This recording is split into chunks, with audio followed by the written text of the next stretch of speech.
আসসালামু আলাইকুম। আশা করি আপনারা ভালো আছেন। আম, আমি এনামুল হক বিজয়। আজকে আম, আমার কিছু কথা ছিল যেটা আসলে বলার জন্য আসছি। সেটার মধ্যে কয়েকটা উল্লেখযোগ্য কথা আশা করি আপনারা বুঝতে পারবেন। বিশেষ করে আজকে আমার যারা পছন্দের মানুষ আছেন, যারা আমাকে ভালোবাসে, তাদের উদ্দেশ্যে বলা এবং সাংবাদিক মাধ্যমকে বলা, সাথে বিপিএল এর যারা দায়িত্বে আছেন তাদের উদ্দেশ্যেও বলা। তা আমি আসলে প্লেয়ার মানুষ, এত কমপ্লিকেট করতে চাই না। আমি একদম সোজা সাপটা কথা বলতে চাই যে আসলে আমি আজকে আগের যে লাইফটা আমি করেছি সেটা আসলে দুইটা বিষয়ের উপরে ছিল। একটা হলো আমার পেমেন্ট সংক্রান্ত, মানে আমার পারিশ্রমিক, আর একটা এলিগেশনের উপরে। তো আমি আসলে এলিগেশনটা আমি আমার দিক থেকে কথা বলেছি, যেটা আসলে এখন লয়ার দেখছেন, সেটা পরবর্তীতে বিসিবিও জানাবেন যে কি হচ্ছে এবং আমার লয়ারও জানাবেন আসলে কি হচ্ছে। কিন্তু আগের যেটা ছিল পারিশ্রমিক বিষয়টা, সেটা নিয়ে আমি আসলে কিছু কথা বলতে চাই। আর সেটা বলা লাগতো না যদি বিসিবি আমাকে বা সরি বিসিবি বলবো না, বিপিএল গভর্নিং কাউন্সিল থেকে আমার কাছে কোনো ফোন আসতো। তো আমি যখন কাউকে পাচ্ছি না, কিন্তু তাদেরকে আবার দেখছি যে গণমাধ্যমে কথা বলতে, তার মানে গণমাধ্যম তাদেরকে পাচ্ছে বাট আমি পাচ্ছি না। বিষয়টা এরকম হয়ে গেছে, বা তারা গণমাধ্যমের সাথে কথা বলতে চাচ্ছে বা বলছে বাট আমার সাথে কথা বলছে না। তার মানে আমাকে হয়তো বা অ্যাভয়েড করছে, নাকি আমাকে জানাতে চাচ্ছে না, সেই ব্যাপারে আমি আসলে অবগত নই। তো আমি যেটা ব্যাপারে বলতে চাচ্ছিলাম যে আমার বকেয়া বা আমার পারিশ্রমিক আপনারা ইতিমধ্যে জানেন, সংবাদ মাধ্যমে এবং সাংবাদিকদেরই বলতে চাই এবং বিপিএল সবাইকে জানাতে চাই, যারা দায়িত্বে ছিলেন ওই সময়ে এবং এখনো যারা আছেন সবার দৃষ্টি আকর্ষণই করছি যে আমি যেই 30 লক্ষ টাকা পারিশ্রমিক পাইনি সেই ব্যাপারে আমি বিপিএল এর যারা দায়িত্বে ছিলেন সবাইকেই কিন্তু অবগত করেছি। এমন না যে এটা আমি নতুন করে বলছি। আমি অলরেডি আপনাদের আমার সোশ্যাল মিডিয়ার মাধ্যমে আমি কিন্তু 3টা ডকুমেন্ট শো করেছি। প্রথম ডকুমেন্ট ছিল আমার রাজশাহী টিমের সাথে এগ্রিমেন্ট, একটা ডকুমেন্ট ছিল আমার রাজশাহী টিমের যে চেকগুলো দিয়েছিল, যে চেকে কোনো টাকা নাই, আর থার্ড একটা দিয়েছি বিসিবিকে আমি মেইল করেছি, বাট যেটা অলরেডি 10-15 দিনের বেশি হয়ে গেছে, বাট বিসিবি থেকে আমি কোনো রেসপন্স পাইনি। তো আসলে লাইভে আসার একটাই উদ্দেশ্য যে মানুষজন আসলে যারা এখন দেখছেন তারা আসলে সত্যটা জানুক। এবং আমি দেখলাম আমাদের বিপিএল এর প্রধান যিনি এসে এখন দায়িত্বে আছেন, তিনি এসে বলেছেন যে আমি ডিরেক্ট সাইনিং এর প্লেয়ার। তো ডিরেক্ট সাইনিং এর প্লেয়ারের বিপিএল এর আমরা কোনো দায়িত্ব নিতে পারবো না, বা বিসিবি কোনো দায়িত্ব নিতে পারবে না। তো আমার কথা এখনই শুরু হচ্ছে যে ওকে, যদি দায়িত্ব নিতে না পারেন, তা আমি কাদের হয়ে খেলেছি? রাজশাহী টিমের হয়ে। তো রাজশাহী টিমটা আসলে কাদের নেয়া? অবশ্যই বিসিবির নেয়া। ওকে, যদি আমি ডাইরেক্ট সাইনিং এর প্লেয়ারকে আমাকে পেমেন্ট না দেয়া হয়, তাহলে আমার বেস প্রাইস কত ছিল? আমার বেস প্রাইস ছিল 40 লক্ষ টাকা। তো 40 লক্ষ টাকা যেটা বেস প্রাইস, যেটা আমি ড্রাফটে বিক্রি হব, সেই টাকাও তো আমাকে বিপিএল পেমেন্ট করেনি। আমার তো মাত্র 10 লক্ষ টাকা বেশি দিয়ে আমি বিপিএল এ সিগনেচার করেছি। তার মানে আমার 40 লক্ষ টাকা বেস প্রাইস ছিল যেটা ড্রাফটে আসছে, আর 10 লক্ষ টাকা এক্সট্রা দেওয়ার কারণে আমি বিপিএল এ ডিরেক্ট সাইনিং করেছি। আমার কথা হচ্ছে যে সেই অ্যামাউন্টটাও তো আমি পাইনি। এবার আসতেছে কমিটমেন্টের জায়গা। যে ডকুমেন্টসগুলো আপনারা দেখেছেন সেগুলো তো দেখেছেন, এখন আসতেছে কমিটমেন্টের জায়গা। তো বিপিএল চলাকালীন আপনারা কথাটা একটু ভালো মতো বুঝলে বুঝতে পারবেন যারা শুনছেন, যে বিপিএল চলাকালীন সময়ে যখন আপনারা সবাই অবগত আছেন যে রাজশাহী টিম একটা প্র্যাকটিস বয়কট করে, সেটা পেমেন্টের ইস্যুর কারণে, যে তারা পেমেন্ট দিতে পারছে না। এবং আপনারা এটাও জানেন সবাই যে হোটেলে মালিককে আটকিয়ে রাখা হয়েছিল, সে পেমেন্ট দিতে পারছে না, বাসের পেমেন্ট দিতে পারছে না, বিভিন্ন রকম সংক্রান্ত জটিলতা ছিল। তখন আমাদের সাথে বিসিবির যারা দায়িত্বে ছিলেন ওই সময় বিপিএল এ, তাদের সাথে কথা হয় এবং আমাদের সেখানে আমি বারবার বলেছি, উপস্থিত ছিলাম আমি, ইয়াসির রাব্বি, আকবর আলী, আমি, তাসকিন, আমাদের প্রেসিডেন্ট স্যার ছিলেন তখন ফারুক স্যার, মঞ্জু ভাই এবং আকরাম ভাই। তখন আমাদেরকে রিকোয়েস্ট করা হয়, আমি বারবার বলছি, আমাদেরকে রিকোয়েস্ট করা হয় যে প্রপার ওয়েতে আমরা যেন আবার বিপিএল এর সবকিছু প্রপার ভাবে পালন করি, মানে আমরা ম্যাচ যেন খেলি, আমাদের ম্যাচ যেন বয়কট না হয়। আমরা এমনও চলছিল যে সকাল পর্যন্ত যে কি হবে, রাজশাহী টিম মাঠে নামবে কিনা বা দুপুরে নামবে কিনা, এরকম একটা সাসপিশিয়াস ঘটনা কিন্তু তখন ঘটছিল।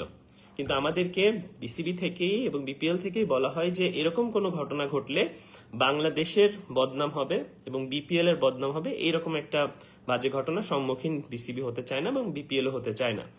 এবং এবং তখনই কথাটা আমাদের আসে যে কমিটমেন্টের জায়গা থেকে, যে তোমরা এই খেলাটাকে সুন্দরভাবে শেষ করো, পরিচালনা করো, পেমেন্ট যেটা আছে তোমাদের ডিরেক্ট সাইনিং এর প্লেয়ার হওয়া, ড্রাফটের প্লেয়ার হওয়া, হোয়াট এভার ইট ইজ, এটা আমরা নিজেরা পেমেন্ট পরিশোধ করব, এটা নিয়ে তোমাদের কোনো প্রবলেম নাই।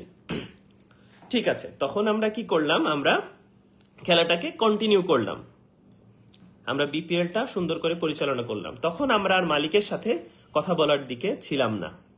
এখন যেহেতু আমি ডিরেক্ট সাইনিং এর প্লেয়ার, বারবার বলা হচ্ছে, ওকে, ডিরেক্ট সাইনিং এর প্লেয়ারের বিধায় আমি খেলাটা বয়কট করতে চাচ্ছিলাম, যে আমি খেলবো না, মালিক আমাকে টাকা না দিলে আমি খেলবো না। এন্ড বিপিএল এ আমাদের টিমে বলতে গেলে তাসকিন আর আমি পারফর্ম করছিলাম। Taskin highest run scorer, Taskin highest wicket taker এবং আমি হাইস্ট রান টেকারের অবস্থায় ছিলাম। কারণ এই সময় যদি আমি ম্যাচ না খেলি তখন একটা সম্মুখীন হবে, প্রশ্নের সম্মুখীন হতে হবে। সে কারণে আমাকে রিকোয়েস্ট করা হয়েছে এবং আমি ঠিক আছে বলেছি, অবশ্যই আমি বিপিএলটা কন্টিনিউ করব। বিকজ অফ দ্যাট বিসিবি আমাকে বলেছে, কমিটমেন্ট দিয়েছে যে আমি খেললে বিপিএল এর মানটা ঠিক থাকবে, বা আমরা খেললে বিপিএল এর মানটা ঠিক থাকবে, এটাতে আমরা বয়কট করলে বিপিএলটা চরম পর্যায়ে নষ্ট হবে। তো এই কারণে আমরা কিন্তু খেলাটা কন্টিনিউ করেছি।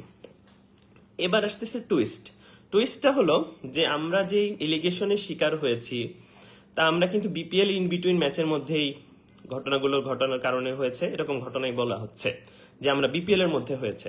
তা আমরা যদি খেলাটাকেই বয়কট করে ফেলতাম তাহলে তো আমাদের বিপিএলটাই খেলা লাগতো না, কোনো এলিগেশনও আসতো না, কিছুই আসতো না। তো খেলার কারণেই আমাদের এলিগেশন গুলো আসছে, কথাটা এরকম ভাবে হচ্ছে।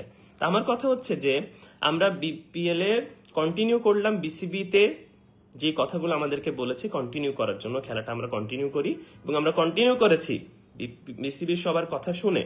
এবং কন্টিনিউ করার পরে এখন যখন যারা দায়িত্বে আছেন তারা যদি এসে বলেন যে ডিরেক্ট সাইনিং এর টাকা আমরা দিব না, তাহলে ব্যাপারটা কেমন দাঁড়ালো? তার মানে কি আমরা ইউজ হলাম?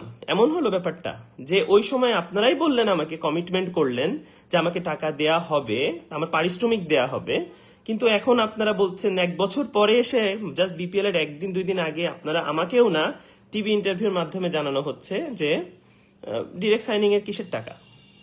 তাহলে ব্যাপারটা কেমন হলো? যদি এটাই হয়ে থাকে তাহলে আমরা কোথায় যাবোটা কোথায়? আমরা কাকে বলবো? মানে এটা কেমন ধরনের আচরণ হতে পারে আমাদের সাথে? এটা তো মেনে নেওয়া যায় না। আমার পারিশ্রমিক, আমি কষ্ট করে বিপিএল কমপ্লিট করেছি, আমি সর্বোচ্চ চেষ্টা করেছি এই টিম নিয়ে ফাইট করার জন্য, আমি বিপিএল এ সেঞ্চুরি করেছি, আমি হাইস্ট রান টেকারের 5ম তালিকায় ছিলাম, আমি সর্বোচ্চ চেষ্টা দিয়ে বিপিএলটা সুন্দর মর্যাদার মাঝে আমি শেষ করেছি। এখন আপনারা এসে আমাকে যদি বলেন যে ডিরেক্ট সাইনিং এর কোনো পেমেন্ট আমরা দিতে পারবো না, তাইলে তো আমি মানতে পারবো না। কারণ আপনাদের সাথে আমাদের যে কমিটমেন্টটা হয়েছে, কমিটমেন্টের জায়গা তাহলে কথা কোথায় থাকলো? কমিটমেন্ট বলে কিছু নাই এবং আপনারা সেটা অস্বীকার করবেন যে আপনারা আমাকে কমিটমেন্ট দেন নাই। এবং এখন কথা হচ্ছে যে কেউ যদি এসে বলে আমি তো তখন এই গ্রুপে ছিলাম না, আমি তো তখন এই দায়িত্বে ছিলাম না, আমি তো তখন মিডিয়া ডিপার্টমেন্টে ছিলাম, বা আমি তখন অন্য ডিপার্টমেন্টে ছিলাম। আমার কথা হচ্ছে যদি ডিপার্টমেন্ট ওয়াইজ চিন্তা করা হয় তো মিডিয়া ডিপার্টমেন্টের মানুষ এসে তো এখন আমাদের বিচার শুরু করতেছে না? তাইলে দুইটা চ্যাপ্টার ভাগ হয়ে গেল। পেমেন্টের ইস্যুটা সে দেখতে পারবে না, কিন্তু আবার লিগ্যাল ইস্যু যেগুলো আছে সেগুলো নিয়ে কথা বলবে, কিন্তু আবার পেমেন্ট ইস্যু বলতে পারবে না। দুই ভাগ হয়ে গেল, যে ওইটা নিয়ে উনি কথা বলতে পারবে বাট এটা নিয়ে কথা বলতে পারবে না, বা এটার দায়িত্ব নিতে পারবে, এটার দায়িত্ব নিতে পারবে না। ব্যাপারটা এরকম হয়ে গেল না? এরকম তো হওয়া উচিত না। যদি আপনি দায়িত্ব বুঝেই নেন তাহলে টোটাল বিপিএল এর দায়িত্বটা বুঝে নেন, আগের বছর যা যা ঘটেছে সবকিছুর দায়িত্ব বুঝে নেন। আমার কাছে তো আমি অবৈধ কোনো টাকা চাচ্ছি না, আমি যে আমার পারিশ্রমিকটা এবার আপনার যেটা কমিটমেন্ট দিয়েছেন সেই টাকাটাই তো চাচ্ছি। আর এটা এমন বড় অঙ্কের কোনো টাকা নয় আপনাদের কাছে, সেটা আমার কাছে হইতে পারে, এটা অনেক বড় অঙ্কের টাকা। কারণ আমি বিপিএল খেলার সময় আমি অর্থ পাইনি, এরপরে বিপিএল এর এই ধরনের আজে বাজে নিউজ যেটা মিডিয়ার মাধ্যমে ছড়িয়েছে, এবং ওইটার কারণে আমি প্রিমিয়ার লিগেও সাফারার হয়েছি, এবং ওইটার মাধ্যমে এই বছরও আমাকে বিপিএল থেকে দূরে রাখা হয়েছে। তাহলে আর্থিকভাবে আমি আর কত ক্ষতিগ্রস্ত হব? আমার সম্মানহানি হচ্ছে, আমি আর্থিকভাবে ক্ষতিগ্রস্ত হচ্ছি। আমি আসলে যাবোটা কোথায়, সেটা তো আমার উত্তর লাগবে, লাগবে না? তো আমার কথা হচ্ছে যে আপনারা যদি এইভাবে হাইট করেন বা কি বলে বিড়াল আর ইঁদুরের মতো খেলা করেন, তাহলে তো আমার কাছে মনে হয় না জিনিসটা সুইটেবল হবে। আমি আমি এখনো বলছি, আমি কিন্তু বিসিবির বিপক্ষে না। বিসিবি আমার গার্জিয়ান, এখনো আছে, সারা জীবন থাকবে এবং সারা জীবন ছিল। আমি আমি তিনটা জিনিসকে সবসময় রেসপেক্ট করি। একটা হলো আমার পরিশ্রম, আমি যে পরিশ্রম করে এত পর্যায়ে আসছি, আমার সামনে পিছনে কেউ ছিল না, আমি যথেষ্ট পরিশ্রম করে এই পর্যন্ত আসছি এবং একা ফাইট করে এখানে আসছি। সে ভালো খেলছি খারাপ খেলছি হোয়াট এভার। সেকেন্ডটা আমার যত ভালোবাসার মানুষ, আমার ফ্যান, বা আমার ফ্যান বলবো না, আমার বন্ধু, ভালোবাসা যারা যারা আমাকে পছন্দ করে একটু হলেও, তারা। দ্বিতীয় হলো বিসিবি। বিসিবি আন্ডারে আমি আন্ডার 19 খেলছি, 17 খেলছি, এ টিমে খেলছি, বাংলাদেশ টিমের হয়ে খেলছি, তাদেরকে আমি সম্পূর্ণ মর্যাদা করি। কিন্তু বিপিএল এর যে ইনসিডেন্টটা হয়েছে, এটাকে প্লিজ আপনারা একটু আলাদা রাখবেন। এটা নিয়ে আমি মনে করি না যে এটা নিয়ে অন্য কোনো, যেমন আমাকে বিপিএল থেকে আলাদা করা হয়েছে, তো বিপিএল এর পেমেন্ট ইস্যুটাও আপনারা একটু আলাদা করে দেখবেন। আমি না বিসিবির বিপক্ষে, না আমি কারোর বিপক্ষে, আমি আমার জন্য ফাইট করছি। আমার আগে পিছে কেউ নাই। আমার যে 30 লক্ষ টাকা আমি পাই, সে ডিরেক্ট সাইনিং হোক what ever it is, BCB আমাকে কমিটমেন্ট করেছে বলে আমি বিপিএল খেলাটা কন্টিনিউ করেছি। আদার দেন আমি কন্টিনিউ করতাম না। না আমার উপরে কোনো এলিগেশন আসতো, না কিচ্ছু আসতো না যদি আমি খেলাটা কন্টিনিউ না করতাম। ব্যাপারটা তো তাই, খেলার কারণেই তো এইসব হয়েছে। যে বিপিএল খেলা নাই তার কাছে তো এলিগেশনই নাই, আমি যেহেতু খেলেছি সে তো আমার এলিগেশন আসছে, ব্যাপারটা এরকম হয়েছে। আমি যদি নাই খেলতাম ওই সময়, এলিগেশন কোনো কথাই ছিল না। তা আমার পেমেন্ট যেটা আছে, এটা আমি চাই বিসিবিতে যারা সেই দায়িত্বে ছিলেন এবং এখন যারা আছেন, আপনারা কথা বলেন, নাহলে আমার সাথে কথা বলেন, আমি আপনাদের সাথে আসি, এসে আপনাদের সাথে কথা বলে জিনিসটা সুন্দর করে পরিশোধ করে দেন। আমি খুব ভালো আছি। আমি যেহেতু কালকে এনসিএল এর ম্যাচে চলে যাব, আমি চাই কালকে আপনারা কথা বলেন, বলে আমাকে জানান যে না আমার পেমেন্টটা আপনারা পরিশোধ করেন। আমি এই দায়িত্বে ছিলাম না, আমি এখন আসছি। আপনি ভাই আগে যে দায়িত্ব ছিলেন, এখন যে দায়িত্বে আসছেন, আপনি তো বিসিবিতেই আছেন বা বিসিবির দায়িত্বেই আছেন। আপনি সব জানেন, সবকিছু বোঝেন। এখানেই সবাই আছে, এমন না যে সবাই আলাদা চলে গেছে। মঞ্জু ভাইও আছে, আকরাম ভাইকেও পাবেন, ফারুক ভাইকেও পাবেন। আগের যা ঘটনা ঘটছে, যা হয়েছে, সবকিছু আপনারা জানেন। আপনারা জেনে বুঝে আমার পেমেন্টটা পরিশোধ করলে আলহামদুলিল্লাহ, আমি আমার আর কিছু বলবো না। কারণ আমি পরিশ্রম করে ক্রিকেট খেলছি, আমার পারিশ্রমিকটা না দিলে আমি তো অবশ্যই আমি কথা বলবো। আমি তো চুপচাপ করে বসে বাসায় থাকবো না, এমন যে আমি অবৈধ কোনো টাকা চাচ্ছি। আমার যেটা প্রাপ্য টাকা সেটা আমি বুঝে পাবো, তাইলে আমি ধন্যবাদ জানাবো আপনাদেরকে। এবং এই কথাটাই আমি, যেহেতু তাদেরকে ফোনে পাচ্ছি না, বলার সুযোগ নাই, বা আমাকে ডাকাও হয় নাই যে আমি বলবো, আমি ইচ এন্ড এভরি ডকুমেন্টস দেয়া আছে আমার এই যে আজকে কথা বা বক্তব্য। আশা করি আপনারা বুঝতে পেরেছেন, আশা করি আপনারা হেল্প করবেন যেন এটার একটা সমাধান হয়। ধন্যবাদ সবাইকে, ভালো থাকবেন। ইনশাআল্লাহ পরবর্তীতে কোনো বিষয়ে যদি ইনকোয়ারি থাকে অবশ্যই আমাকে বলবেন, আমি অবশ্যই লাইভে এসে দরকার হলে আপনাদেরকে উত্তর দিব। ভালো থাকবেন, আসসালামু আলাইকুম।